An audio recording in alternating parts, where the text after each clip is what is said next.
later in my final remarks. For now, let's get on with the program. All right, thank you, Mr. Chairman. I want to bring up Zach Lewis. Zach was born and raised in Burlington, Wisconsin. He enlisted in the Army in 2002 and reached his lifelong dream of becoming a U.S. Army Special Forces Green Beret. His skills developed over the years in the military transitioned seamlessly into the classroom. He was a big part of Task Force Pineapple. You can read more about Zach Lewis in your program. Ladies and gentlemen, please welcome Zach Lewis. Zach?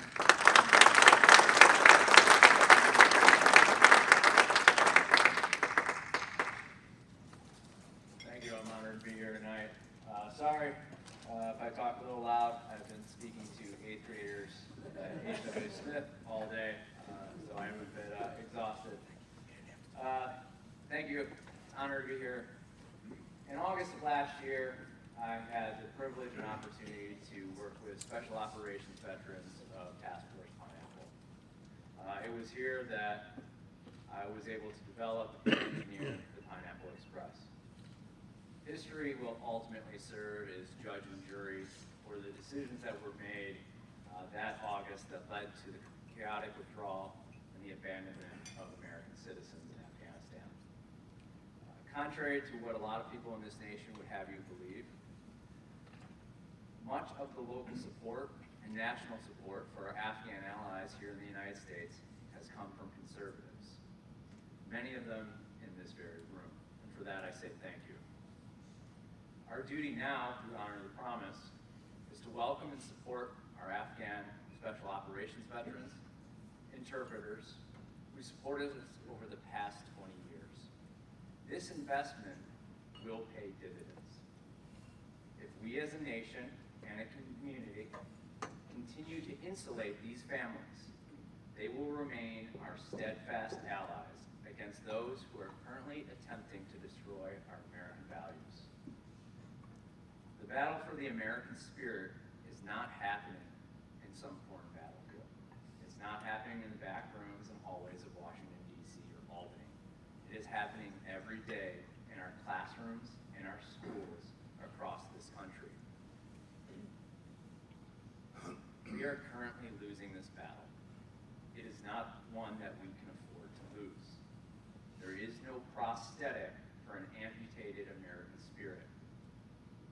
We need less indoctrination in our classrooms, and we need more leaders. We need to reinforce our classrooms and schools with leaders who have already demonstrated their allegiance and service to this country. We can start by doing this right here in Onondaga County. I ask all of you to serve alongside me and support Operation Socrates, a nonprofit that is dedicated to keeping more veterans in our schools. Furthermore, we need more options and creative approaches to K-12 education. Schools that hold up the standard, that are focused on developing leaders and entrepreneurs that will lead this country into the next generation. George Washington said it best.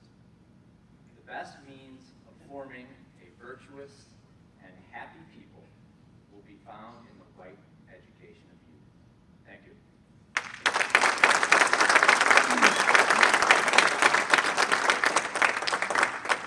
Thank you, Zach.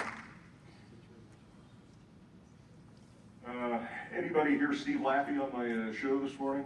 He was great. He's an American politician, businessman. He's an author and filmmaker. Steve is the former Republican mayor of Cranston, Rhode Island. We've had some great conversations about that tonight. How many of you have seen his documentary, Fixing America? Yeah. If you haven't seen it, I suggest you watch it. Ladies and gentlemen, please give a big round of applause for Steve Laffey.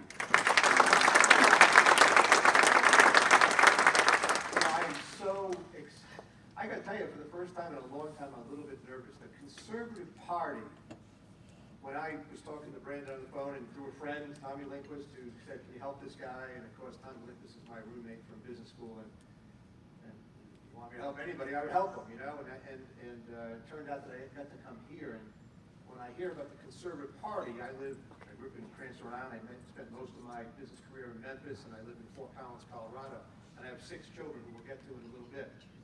But I think of Buckley. You know, I mean, these are great people, right? Who led the conservative movement. Friedman, Goldwater, and unfortunately, finally Reagan, right? And what separated those 4, and there are others I don't mean to not mention, what separated those 4 from like what goes on today? Solutions. You know, I was 18 years old, they gave me Friedman's Free to Choose. It's a TV show, we watched it. All my kids have watched it at the age of 8. 10 solutions. He's in Hong Kong. He's debating Michael Harrington. He's telling people what has to happen with money supply. Solutions. Not they stink, we stink, who stinks, whatever. Solutions. Right? For the American people. And so to address the Conservative Party of New York, anywhere in New York is really a treat. And I thank you, and I thank you for what you do. You know, political parties are coalitions. And I was listening to a song today, Father, it's a religious song. It's called Revival in Belfast. It's an album from a long time ago by an Irish guy named Robert Mark. The song's Revival. And there's a phrase in there, and it goes like this. I won't sing or you'll leave. But the 2 lines in this thing that really there's a lot of lines that move me. But there's a line, I can hear the thunder in the distance, like a train on the edge of the town. And that's what I'm hearing. I'm hearing where I go places, as people are calling me from New York. All of a sudden, I hear this thunder, and we're going to get one more chance. We're going to get one more chance. And I would implore to all of you, by the way, great talk, wonderful talk. Ms. Albanese, there's a lady. Brandon Williams, when you leave here tonight, I've been a candidate. I called everybody for money. I raised a lot of money. I made for the U.S. Senate, wrote a book about it, Primary Mistake.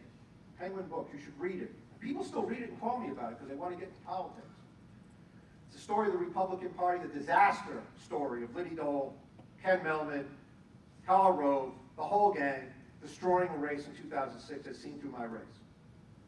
I got a big book contract with Penguin Books because it was actually all true and it happened to me. I am the only Republican you will ever meet who's an elected Republican since Abe Lincoln, according to Craig Shirley, Reagan's biographer, who was ever attacked by the National Republican Party with millions of dollars to run for higher office because the National Republican Party preferred Lincoln Chafee, a man who sits to the left of Nancy Pelosi, a man who had a bill in Congress not just about partial birth abortion, but about allowing teenagers, underage children to be brought across state lines to have abortions. Actually called kidnapping. Never went anywhere. There's only 3 kooky people who wanted to do it. He was one of them. That's who the Republican Party wanted. We blow it every single time. And the reason is, when we go here in this country, we as Republicans go here, not here. Then it swings again. And it swings. And we swung so far now that Reagan used to talk about the problem was outside the country, it was communism, and we can lose our freedom within 1 generation. I'm sorry just to paraphrase the great quote, right from the great speech, Time of Choosing. We have 3 years. I wish I could be, you know, jovial, kiss some babies, don't see in the room. I love doing that. We got 3 years. I was only elected in Cranston, Rhode Island because in a microcosm, Cranston, Rhode Island was America now. Cranston, Rhode Island had the lowest bond rating in the United States of America. It was borrowing 3-month money at tax equivalent rates of 15%. The 9-0 Democratic City Council, the Democratic mayor decided to balance the budget. They had a pension plan which looked like Social Security. $18 million of assets, $250 million of liabilities, a 3% funding ratio, and they decided to take all the $18 million out at $3 billion a month to balance the budget. And I said before I announced for mayor, May 15th of 2002, this is a great plan. If indeed a typhoon comes up Narragansett Bay, hangs a left, destroys the city in 3 months, it's a wonderful plan. Have a big party for 3 months and then it's all over. But if it doesn't, the bond rating agencies will now destroy the city. And they did, lowest in the United States of America. It's how I was elected. I was only elected once and then re-election on one promise. I'm Steve Laffey. I'm a financial expert. I went to Harvard Business School, ran an investment banking firm. I fixed bad financial problems, and I didn't come all the way back to Cranston after 20 years to live in Detroit. I will fix it. You will not like it, and you will thank me when I'm done.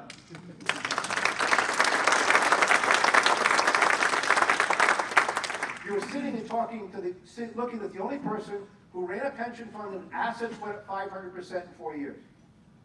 The only person in the United States of America whose bond rating of a city or a state or a local community went up 8 times in 3.5 years. Never happened before. And when I was actually in office, I told this last night, it's usually the end of the conversation, but I'll tell you now because I want to get to some solutions. I'm running down the street, as I always want to do, knocking on doors, and my economics teacher who gave me free to choose, who retired to run my campaign, Paul Zissison, said, Mayor Laffey, the lady wants to speak to you. I rubbed her. She's down there, and she looks up in the car on Albert Avenue. I hate you. I said, I've heard that before. She looks up and says, you told me I wasn't going to like it. I said, yep. And she goes, I didn't.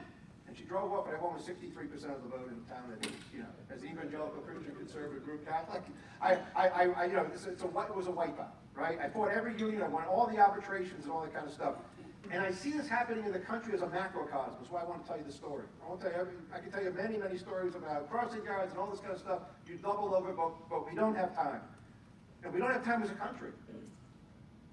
I've got 6 children. I've educated them in Montessori schools, public schools, private schools. I personally homeschooled them when my daughter had stage 4 cancer. I homeschooled 3 of them myself. Saxon math, turn the page. 8th grade. I want to blow my brains out, in a sense. I'd already taught the top finance course at the University of Rhode Island. I wanted to homeschool kids, but I did it. We do it. We're conservatives. We do. We're family. Comes first. God comes first. Family comes second. We do what we have to do. I didn't run for governor of Colorado because I had to homeschool kids. These people coming up here, they're doing what they have to do. They see that it has to be done. And we have to help them. And I have to go around the country and help everybody. And other people have to do it too. But when we do it, because a party is coalitions, and it's a time for the conservative part of the party to take the lead, so that when we take power, we do this, and not this. We don't have a Department of Education. This is not to complain about other presidents. We can't have a Department of Education. In fact, I'll go to education first, instead of China. Folks, there are people who still think the Pew polls still show that somehow parents think their school is okay and the rest of the nation stinks. Does that not blow your mind? There are people walking around thinking it's Little House on the Prairie somewhere in NYPD. Or in Fort Collins, Colorado, up in Wellington, where an 8th grader made national news. The mom got so incensed because they were going to an art thing after school. It was a transgender thing.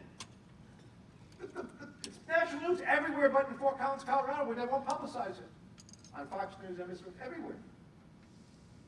I'm going to tell you right now, I became radicalized against the public schools when I stopped being mayor. I thought, as a public school kid, father was a tool maker, my oldest brother died of AIDS, my other brother's locked up in the Institute of Mental Health after trying to burn it down in Cranston, Rhode Island, while I was mayor.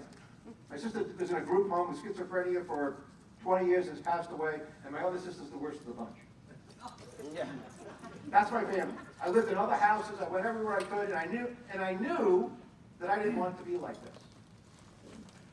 And so I view education the way people in the 50s did. The statement, they can't take it away from you. I think like that. Like I'm a throwback to some other century, 1880, they can't take it away from you. Because they couldn't take it away from me. But it can't be fixed. We spent $10 trillion, by whatever estimation, on this Chinese virus thing. Does anybody know what $10 trillion? No one really knows what $10 trillion is. In my movie, I describe a trillion. That if you were born the day Jesus was crucified, and you lost $1 million a day, you would not have lost $1 trillion yet. It'd be 27, 25. 10 trillion. We could have said to the 50 million public school kids, we don't care where you go, Here's $10,000 for every kid for 20 years. That's $10 trillion. What do we have? We've got constant failure. We've got to have a policy in this country where conservatives understand that it's time to come out with the public schools. I know that you teach in the public schools. They can't be fixed. We're beyond that. Every kid we can get out, we have to fight for. Every kid in the inner city, every rich kid, every poor kid, every black kid, every white kid has to get out. The thought process that we're going to fix this problem when Denver spends $23,000 a kid, and you've been to Denver lately? It is a disaster. Memphis, been to Memphis? $24,000 a kid. The Laffey family does it for $3,000. When I sent them off to Veritas. 3 young kids.